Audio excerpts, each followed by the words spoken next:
Nilainya. S3 doktor. Nah. Kemudian IPK-nya 3,86. 3,86 ya. Gitu. B-nya cuma 1. Ada dua. Ada 2 ya. B-nya Jadi 2. IP saya bukan di bawah 2. Kan ada yang IP-nya di bawah 2. Ya, ini foto saya ketika wisuda. Ya.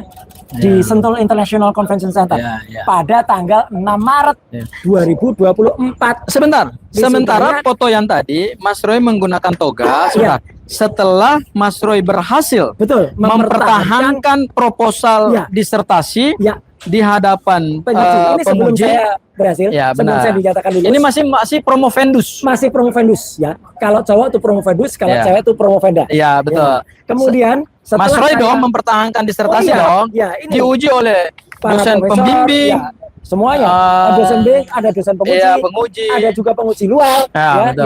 yang di luar dari UNC juga ada. Betul, Mas Ya, Roy. Jadi semuanya ada. Saya biasa menghadiri sidang doktoral, Betul. jadi saya paham benar.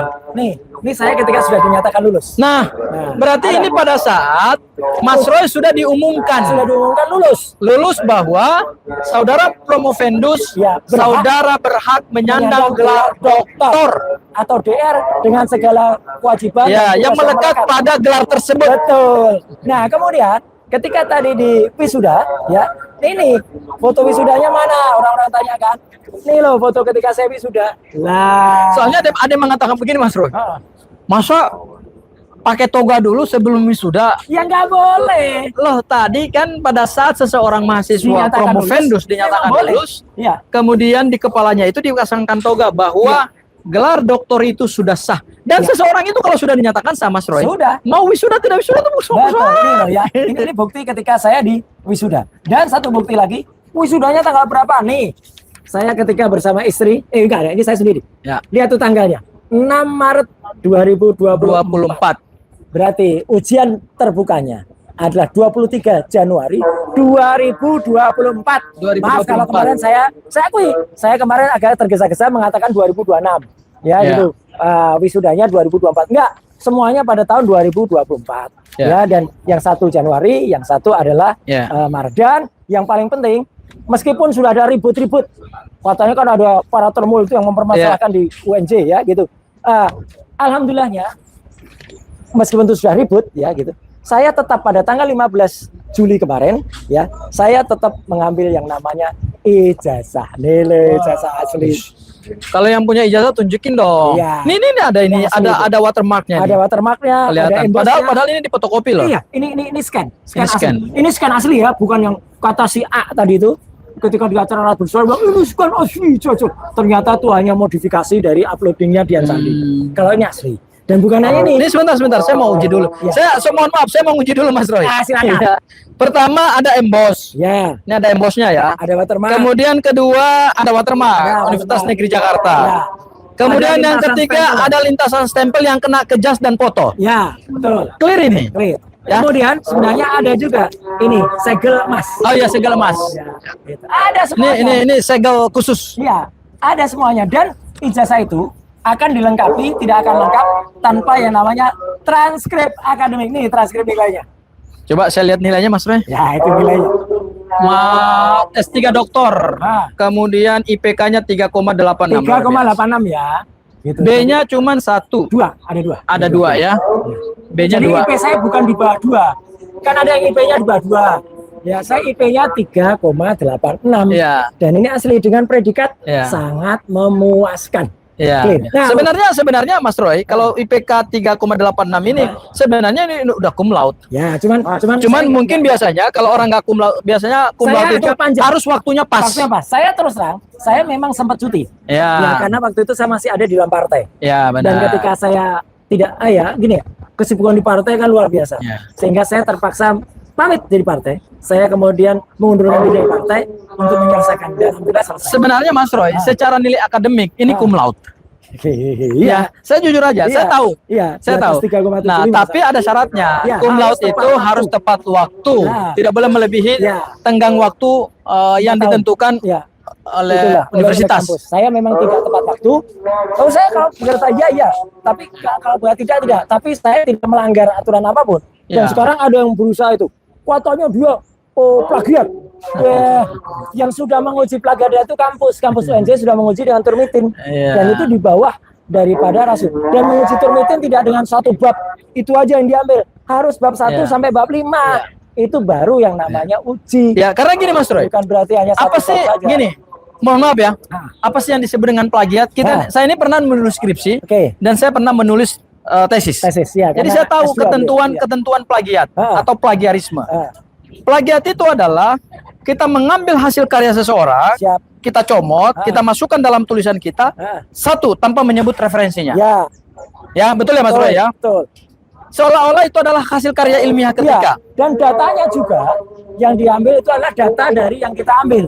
Kemudian hasilnya juga hasilnya mirip atau sama, hanya diubah. Misalnya tadinya PT Maju Berkembang, kemudian jadi PT Berkembang Maju. Itu baru namanya itu plagiat. Jadi namanya kita comot dari hasil penelitian orang, kita ubah dengan teknik kita, sehingga seolah-olah kita mendapatkan hasil penelitian terbaru. Itu namanya plagiat. Dan harus plagiat dari bab 1 sampai bab 5. Dan satu lagi Mas Roy, satu bab kayak gitu. Plagiat itu ada bobotnya.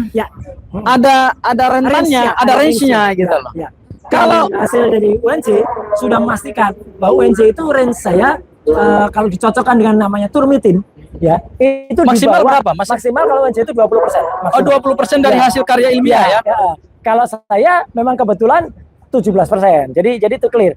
Perkara ada kampus yang lain yang itu di bawah 10%, ya itu silakan, itu kampus lain. Karena gini Mas Roy, namanya dalam kita menulis, kadang-kadang kita terbawa dalam tulisan seseorang, sehingga kita membangun argumentasi yang mungkin mirip dengan orang tersebut dan kita tidak sebut, tapi itu ada batas toleransinya. Betul.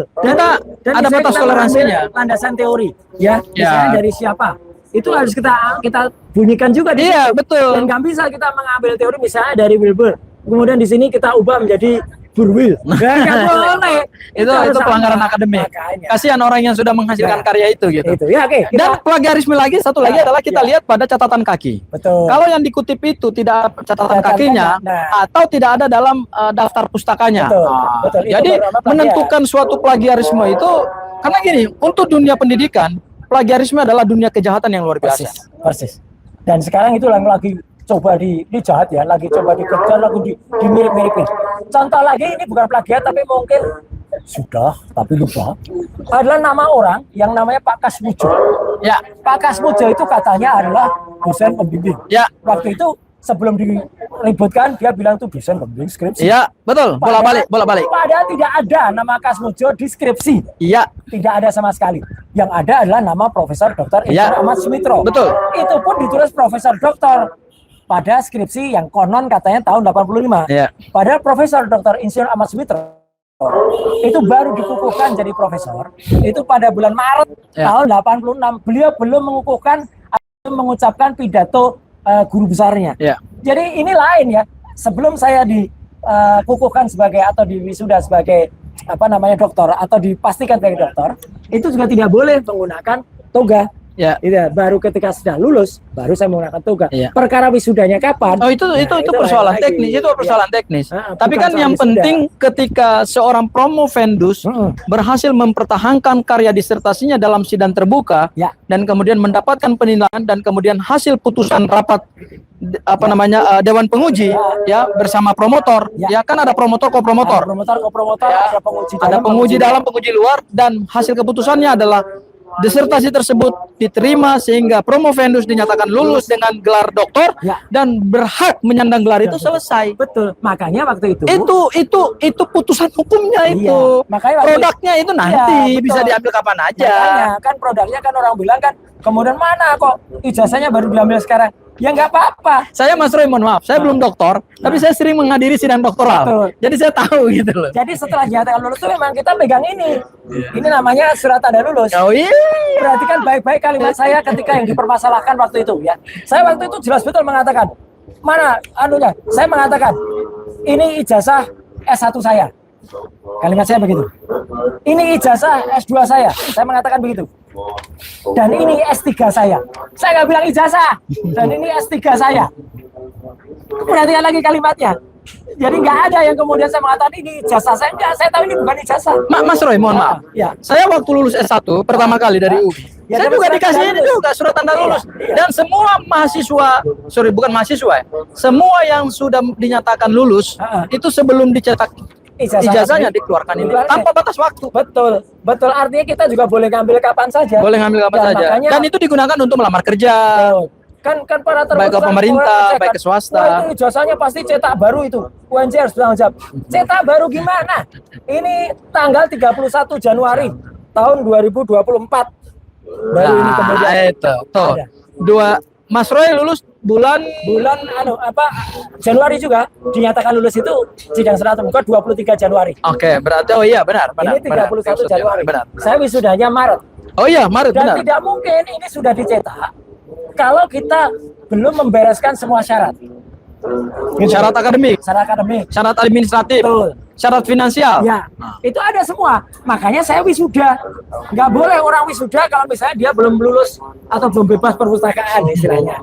Belum bebas pembayaran, nggak boleh. Ini yang mempersoalkan orang yang nggak ngerti sebenarnya. Ya, tapi ya udahlah. Dia boleh-boleh aja dia sok-sok ngaku ngerti, sok ngaku sebagai wakil alumni. Ya kita lihat saja lah nanti. Tapi Mas Roy, aku ingin kembali lagi kepada Pak Kasmojo tadi. Oh iya, ini menarik. Karena akulah yang membaca berita acara pemeriksaan. Subscribe, share, like, and comment. Subscribe, share, like, and comment. Subscribe, share, like, and comment. Subscribe, share, like, and comment. Subscribe, share, like, and comment.